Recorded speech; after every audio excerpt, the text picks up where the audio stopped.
Hello friends, welcome back to Anshi's cooking vibe. അപ്പോൾ ഇന്ന് ഞാൻ സാൽമൺ വെച്ചിട്ട് നല്ലൊരു മീൻ ബിരിയാണിയാണ് ഉണ്ടാക്കുന്നത്. അപ്പോൾ നമുക്ക് മീൻ ബിരിയാണി ഏത് മീൻ വെച്ചിട്ടും ചെയ്യാം. നല്ല കട്ടിയുള്ള അധികം മുള്ളൊന്നുമില്ലാത്ത ഏത് മീൻ വെച്ച് ചെയ്താലും നല്ല ടേസ്റ്റാണ്. പക്ഷേ ഈ ഒരു മീനിന് നല്ലൊരു രുചിയാണ്, മാത്രമല്ല ഒരുപാട് ഹെൽത്ത് ബെനിഫിറ്റ് ഉള്ള നല്ലൊരു മീനാണ്. അപ്പോൾ നമുക്കതെങ്ങനെ ഉണ്ടാക്കാമെന്ന് നോക്കാം. 1 കിലോ മീൻ വെച്ചാണ് ഞാനിപ്പോൾ ബിരിയാണി ഉണ്ടാക്കുന്നത്. അപ്പോൾ അത് നന്നായി കഴുകി ഒരു അത്യാവശ്യം വലുപ്പത്തിൽ കട്ട് ചെയ്ത് വെച്ചിട്ടുള്ളതാണ്. എന്നിട്ട് ഇനി ഇതിൽ നമുക്ക് നന്നായിട്ടൊന്ന് മസാല തേച്ച് ഒരു 30 മിനിറ്റെങ്കിലും റെസ്റ്റ് ചെയ്യാൻ വേണ്ടി മാറ്റി വെക്കണം. മസാല ഞാനൊന്ന് മിക്സിയിൽ പേസ്റ്റാക്കി എടുത്തിട്ടാണ് ചേർക്കുന്നത്.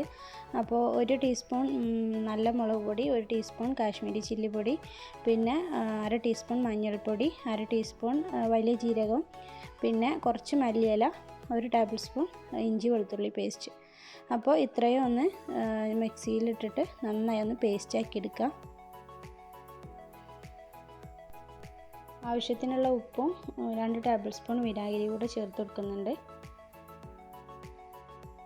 എന്നിട്ട് ഇതുപോലെ നല്ല പേസ്റ്റാക്കി അരച്ചെടുത്തതിൻ്റെ ശേഷം എല്ലാ മീനിലും മസാല പിടിക്കുന്ന രീതിയിൽ നന്നായി തന്നെ തേച്ച് പിടിപ്പിക്കാം.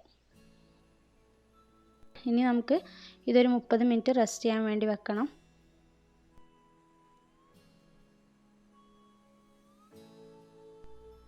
അപ്പോൾ ഒരു അരമണിക്കൂറിന് ശേഷം ആ മീനൊക്കെ ഒന്ന് നമുക്ക് ഫ്രൈ ചെയ്തെടുക്കണം.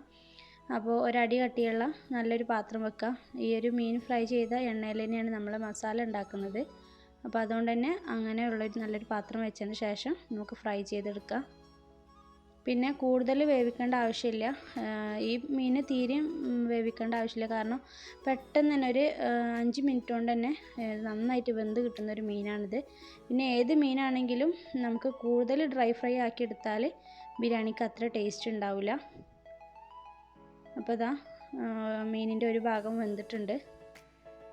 2 ഭാഗം നന്നായി വെന്തതിന് ശേഷം നമുക്കതെടുത്ത് മാറ്റണം. അപ്പോൾ സാൽമൺ ഫിഷ് കൊണ്ടാണ് നിങ്ങൾ ഉണ്ടാക്കുന്നതെങ്കിൽ നല്ല സൂക്ഷിച്ച് വേണം ചെയ്യാൻ വേണ്ടിയിട്ട്, കാരണം പെട്ടെന്ന് തന്നെ ഉടഞ്ഞു പോകുന്നുണ്ട്. അപ്പോൾ എല്ലാ മീനും ഞാൻ ഫ്രൈ ചെയ്തെടുത്തതിന് ശേഷം ആ എണ്ണയിൽ തന്നെയാണ് ഉള്ളി വാട്ടിയെടുക്കുന്നത്. ഇതിപ്പം 3 വലിയ സവാള നന്നായി നൈസാക്കി കട്ട് ചെയ്തിട്ടുള്ളതാണ്. അപ്പോൾ അതിലേക്ക് ആവശ്യത്തിനുള്ള ഉപ്പ് കൂടെ ഇട്ട് കൊടുത്തിട്ട് നമുക്ക് ഒരു 5-6 മിനിറ്റ് അടച്ച് വെക്കുകയാണെന്നുണ്ടെങ്കിൽ നമ്മുടെ ഉള്ളി പെട്ടെന്ന് തന്നെ വാടി കിട്ടും. എന്നിട്ട് അതിലേക്ക് 1 ടേബിൾ സ്പൂൺ പച്ചമുളക് ചതച്ചതും 1 ടേബിൾ സ്പൂൺ ഇഞ്ചി വെളുത്തുള്ളി ചതച്ചതുമാണ് ഇട്ട് കൊടുക്കുന്നത്. എന്നിട്ട് അതിൻ്റെ പച്ച കുത്തൊക്കെ ഒന്ന് മാറുന്നത് വരെ നന്നായി തന്നെ ഒന്ന് ഇളക്കി കൊടുക്കുക.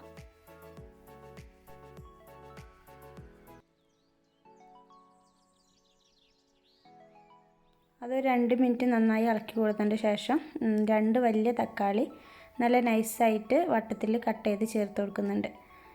എന്നിട്ട് അത് 2 മിനിറ്റ് അടച്ച് വെച്ച് വേവിച്ചെടുക്കുകയാണെങ്കിൽ നമുക്കത് നന്നായിട്ട് തന്നെ ഉടഞ്ഞു കിട്ടും. അപ്പോൾ ഉള്ളിയും തക്കാളിയൊക്കെ നന്നായിട്ട് തന്നെ ഉടഞ്ഞു കിട്ടിയിട്ടുണ്ട്. ഇനി അതിലേക്ക് ഒരു പിടി മല്ലിയിലയും പുതിനയിലും കൂടെ ചേർത്ത് കൊടുക്കണം. അപ്പോൾ കൂടുതലായിട്ട് മല്ലിപ്പൊടി, മുളക് പൊടി അങ്ങനെ ഉള്ള പൊടികളൊന്നും ഞാൻ ഈ ഒരു ബിരിയാണിയിൽ ചേർത്ത് കൊടുക്കുന്നില്ല. 1/2 ടീസ്പൂൺ മഞ്ഞൾപ്പൊടി, അതുപോലെ ബിരിയാണി മസാല കുറച്ച് കൂടുതൽ ചേർക്കുന്നുണ്ട്. ഒരു 1.5 ടേബിൾ സ്പൂൺ ബിരിയാണി മസാല ചേർത്ത് കൊടുക്കുന്നുണ്ട്. അപ്പോൾ ബിരിയാണി മസാല ചേർത്താൽ തന്നെ നമ്മുടെ ബിരിയാണിക്ക് നല്ല ഒരു ടേസ്റ്റ് കിട്ടും. പിന്നെ അതിൻ്റെ പുറമെ ഗരം മസാല ഒന്നും ചേർത്ത് കൊടുക്കുന്നൊന്നുമില്ല. പിന്നെ നല്ലൊരു ഫ്ലേവറും അതുപോലെ എരിവിന് വേണ്ടിയിട്ട് കുരുമുളക് പൊടി 1 ടേബിൾ സ്പൂൺ ചേർത്ത് കൊടുക്കുന്നുണ്ട്. പിന്നെ മസാല ഒന്ന് ടേസ്റ്റ് ചെയ്ത് നോക്കിയിട്ട് പുളി കുറവാണെന്ന് തോന്നുകയാണെന്നുണ്ടെങ്കിൽ ഒരു പകുതി ചെറുനാരങ്ങ ഒന്ന് പിഴിഞ്ഞ് കൊടുക്കുക. പിന്നെ കുറച്ച് കറിവേപ്പില കൂടെ ഇട്ട് കൊടുത്തതിന് ശേഷം നമ്മൾ ഫ്രൈ ചെയ്ത് വെച്ച മീൻ അതിലൊന്ന് പരത്തി വെച്ച് കൊടുക്കുക. ഇങ്ങനെ എല്ലാ മീനും വെച്ച് കൊടുത്തതിന് ശേഷം ആ മീനിൻ്റെ ഫ്ലേവറൊക്കെ ഒന്ന് മസാലയിൽ കിട്ടാൻ വേണ്ടി ഒരു 5 മിനിറ്റ് ഒന്ന് അടച്ച് വെച്ചതിന് ശേഷം നല്ല ചെറിയ തീയിൽ വെച്ച് ഒന്ന് വേവിച്ചെടുക്കുക. അപ്പോൾ ആ ഫ്ലേവറൊക്കെ ആ മസാലയിൽ കിട്ടും. എന്നിട്ട് തീ ഓഫ് ചെയ്യാം. അപ്പോൾ നമ്മളെ മസാല ഇപ്പോൾ റെഡി ആയിട്ടുണ്ട്. ഇനി നമുക്ക് ചോറുണ്ടാക്കണം. അപ്പോൾ ചോറ് ഇപ്പോൾ ഞാൻ വറുത്തിട്ടാണ് ഉണ്ടാക്കുന്നത്. അതിന് ഒരു പാത്രം വെച്ച് കൊടുത്ത് അതിൽ 1 ടേബിൾ സ്പൂൺ നെയ്യ് ഒഴിച്ച് കൊടുത്തതിന് ശേഷം കുറച്ച് ഒരു 2-3 കറാമ്പട്ട, ഏലക്ക, ബേ ലീഫ്, 1/2 ടീസ്പൂൺ സായി ജീരകം ഇതെല്ലാം കൂടി ഇട്ട് നന്നായി ഒന്ന് ചൂടാക്കി എടുത്തിട്ടുണ്ട്. എന്നിട്ട് അരി ഇട്ട് കൊടുക്കുക. തീ നന്നായി കൂട്ടി വെച്ച് കൈ വെക്കാതെ തന്നെ ഇളക്കി കൊടുക്കുകയും വേണം. പിന്നെ ഈ ഒരു അരി നമ്മൾ വറുത്തെടുക്കുമ്പോൾ കുതിർക്കാൻ വേണ്ടി വെള്ളത്തിലിട്ട് വെക്കേണ്ട ആവശ്യമൊന്നുമില്ല. നേരിട്ട് നന്നായി കഴുകി വെള്ളം വാർത്തെടുത്ത് ഇതുപോലെ ചെയ്തെടുത്താൽ മതി. നന്നായിട്ട് തന്നെ ഇളക്കി കൊടുക്കുക. അപ്പോൾ ഇതുപോലെ ഫ്രൈ ആയി വന്നാൽ നമുക്ക് അതിലേക്ക് ആവശ്യത്തിനുള്ള വെള്ളം ഒഴിച്ച് കൊടുക്കാം. അപ്പോൾ ഇങ്ങനെ ചെയ്തെടുക്കുന്നത് നമ്മളെ ബിരിയാണി ഒട്ടിപ്പിടിക്കാതെ നല്ല ചോറായി കിട്ടും ഇങ്ങനെ ചെയ്തെടുക്കുമ്പോൾ. അപ്പോൾ ഇങ്ങനെ ചെയ്യാത്തവർ ഇങ്ങനെ ഒന്ന് ട്രൈ ചെയ്ത് നോക്കുക. അപ്പോൾ അതിനാവശ്യത്തിനുള്ള വെള്ളം ഒഴിച്ച് കൊടുക്കുകയാണ്. വെള്ളം ഒഴിക്കുമ്പോൾ നല്ല ചൂടുള്ള വെള്ളം തന്നെ ഒഴിച്ച് കൊടുക്കുക. വെള്ളത്തിൻ്റെ കണക്ക് എങ്ങനെയാണെന്ന് വെച്ചാൽ ഒരു ഗ്ലാസ് അരിക്ക് 1.5 ഗ്ലാസ് വെള്ളം. അങ്ങനെ ചെയ്യുകയാണെന്നുണ്ടെങ്കിൽ നമ്മൾ അരി കൂടുതൽ വെന്ത് പോവാതെ നല്ല ഒരു പാകത്തിനുള്ള വേവായി കിട്ടും.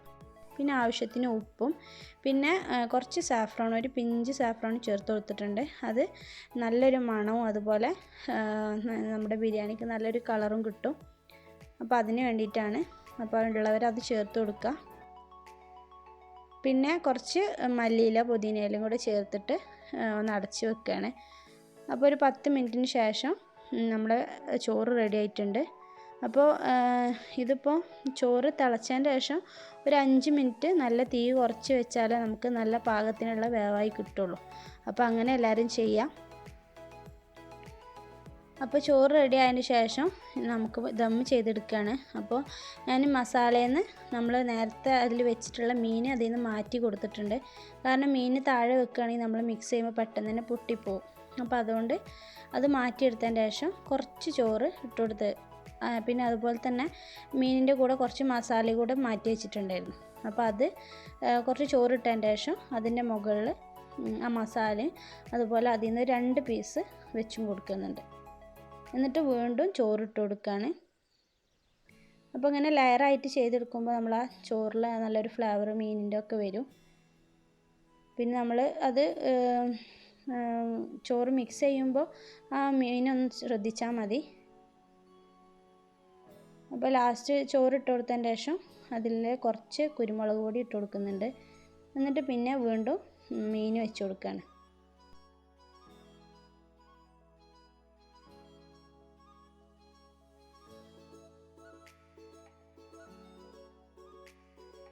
പിന്നെ ഞാൻ കുറച്ച് സവാള ഒന്ന് റോസ്റ്റ് ചെയ്ത് വെച്ചിട്ടുണ്ടായിരുന്നു. അപ്പോൾ അത് ഒന്ന് ഇതിൻ്റെ മുകളിൽ ഇട്ട് കൊടുത്തതിന് ശേഷം നല്ലൊരു ഫോയിൽ പേപ്പർ വെച്ചിട്ട് കവർ ചെയ്ത് ദം ചെയ്യാൻ വേണ്ടി ഒരു 10 മിനിറ്റ് വെക്കുകയാണ്. അപ്പോൾ തീ നന്നായിട്ട് തന്നെ കുറച്ച് വെക്കണം. കുറച്ച് മല്ലിയില കൂടെ ചേർത്ത് കൊടുത്തിട്ടുണ്ടായിരുന്നു.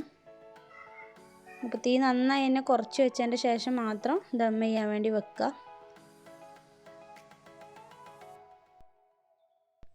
അപ്പോൾ ഒരു 15 മിനിറ്റിന് ശേഷം ഞാനിതൊന്ന് തുറന്ന് നോക്കുകയാണ്. അപ്പോൾ അതാ നല്ല ആവിയൊക്കെ വന്നിട്ടുണ്ട്. നല്ല അടിപൊളിയായിട്ട് ദമ്മായിട്ടുണ്ട് നമ്മുടെ ബിരിയാണി. അപ്പോൾ നമുക്ക് ആ മസാലയും ചോറും എല്ലാം കൂടി നന്നായി ഒന്ന് മിക്സ് ചെയ്തെടുക്കണം. അപ്പോൾ അതിന് മുൻപ് ആ മീനൊക്കെ ഒന്ന് അതിൽ നിന്ന് മാറ്റിയെടുക്കുക, അല്ലെങ്കിൽ അത് ഉടഞ്ഞു പോകും മിക്സ് ചെയ്യുമ്പോൾ. അപ്പോൾ മേലുള്ള മീൻ മാറ്റി നമ്മൾ അടിയിൽ മീൻ വെച്ചിട്ടുണ്ടല്ലോ, അതുകൂടെ ചോറ് മെല്ലെ ഒന്ന് മാറ്റി കൊടുത്ത് അതിൽ നിന്ന് മാറ്റി വെച്ചതിന് ശേഷം നന്നായി തന്നെ ഒന്ന് മിക്സ് ചെയ്തെടുക്കുക. അപ്പോൾ നല്ലൊരു മീൻ ബിരിയാണിയാണിത്. അപ്പോൾ നല്ല മീനൊക്കെ കിട്ടുമ്പോൾ എല്ലാവരും ട്രൈ ചെയ്ത് നോക്കുക. സാൽമൺ കിട്ടുന്നവർ അത് വെച്ച് തന്നെ ചെയ്ത് നോക്കുക, കാരണം നല്ല ടേസ്റ്റ് ഉണ്ടായിരുന്നു. പിന്നെ സാൽമൺ വെച്ച് ഞാനിതുപോലെ ഒരു ഫിഷ് മന്തി ചെയ്തിട്ടുണ്ട്.